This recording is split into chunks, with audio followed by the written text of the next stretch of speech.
In this video, we're going to do the key coordination you need to practice for healthy knees. So let's take a look at knee movement.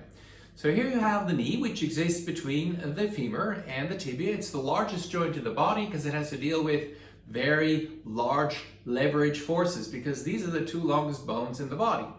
So we know that the knee can flex and extend, but maybe you didn't know that there's a so-called automatic rotation also happening in the knee whenever you bend and stretch your leg.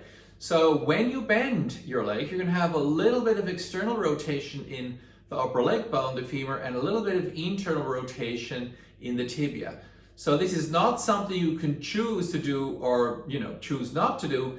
This is automatic and has to do with the shape of the femoral condyles. It has to do with the ligaments and the muscles that drive this. And this movement actually makes the knee more stable in any of its position and allows the knee to have more natural stability. So I'll show it through here. So when we bend, the femur is going to go out a little bit and the tibia is going to go in. Now, if this movement is not happening in the proper way or in a balanced way, you're going to have more strain in the knee. So it's a great thing to practice every day before any kind of exercise.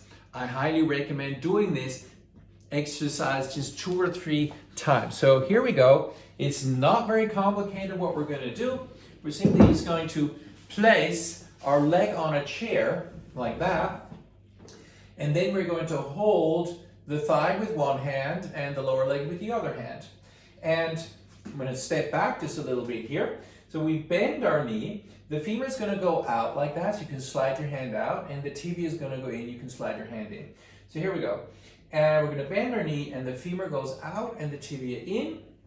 And we're going to stretch, and the tibia, the lower leg is going to go out, and the knee is going to go in. I'm not forcing anything. I'm just assisting the coordination in the knee.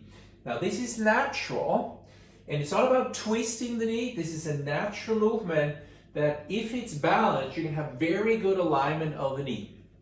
So, tibia in, femur out, and femur in, tibia out, tibia in, femur out, and femur in, tibia out, tibia in, femur out, and femur in, tibia out. Now, if you practice this a lot and you look at the shape of the femoral condyles and visualize the movement happening in the knee, of course, it's going to be more effective. So the better you can visualize what's happening in the knee, visualize the movements of the two bones, which is a counter rotation, the more effective it will be. But it takes time to develop that skill.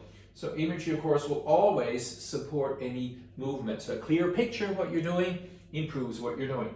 So we're going to take that femur out and the tibia in, and then the femur in and the tibia out. I'm going to do a little faster, a few times. I'm just gently sliding my hands. I'm not forcing anything. Counter rotation right here. You probably can feel it really well at the very end, where the femur really goes in and the tibia out. You can even watch that edge of the tibia here. The front edge of the tibia, you can kind of see how it moves in and out a little bit. Good. Now let's see what that did to our stability and balance. I'm going to stand on the leg I just practiced. You can support yourself. I'm just going to bend and stretch and just notice how balanced you feel, how stable you feel on that side, how comfortable the knee feels and the thigh, and then I compare it to the other side. I can do the other side that we didn't warm up. It's wobblier, the knee's moving more back and forth, which the knee doesn't like. Adduction, abduction, we don't really want that. We also feel the knee may be dropping in more, which is also not good. And we feel like we're working harder in our thigh. If it's possible for you, do a little hop, and then hop on the other side, and you can clearly see that the knee we practice with is much more ready for the day, for movement, for exercise. So just do this a few times before you do your exercises, or just do it in general for healthier knees, and you will be very happily surprised by the results. So we're going to put one hand on the thigh, one hand on the lower leg, and we're going to be visualizing the rotation of the bones. It's not a big movement, but it's a really important movement. So when I bend, the femur is going to go out and the tibia in. And when I stretch, the femur is going in and the tibia out. I'm just sliding my hands like this and not forcing anything. And this will actually help knee alignment. So if these movements aren't balanced, that's actually when the knee goes out of alignment. So we're going to have femur in, tibia out, and femur out, tibia in, femur in, tibia out, femur out, tibia in. You can do it at different speeds.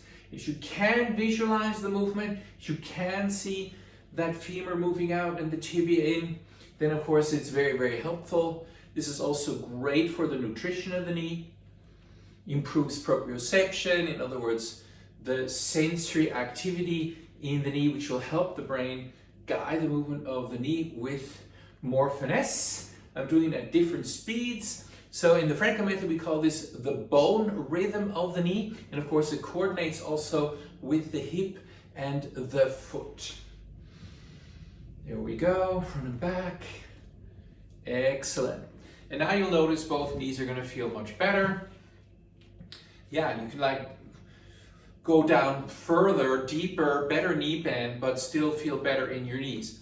And if you enjoyed this exercise, then we're going to do plenty more in my webinar on the knees. You will receive all the exercises as a PDF. You can watch the replay. We're going to learn a lot, have a lot of fun, and have very healthy knees. See you there.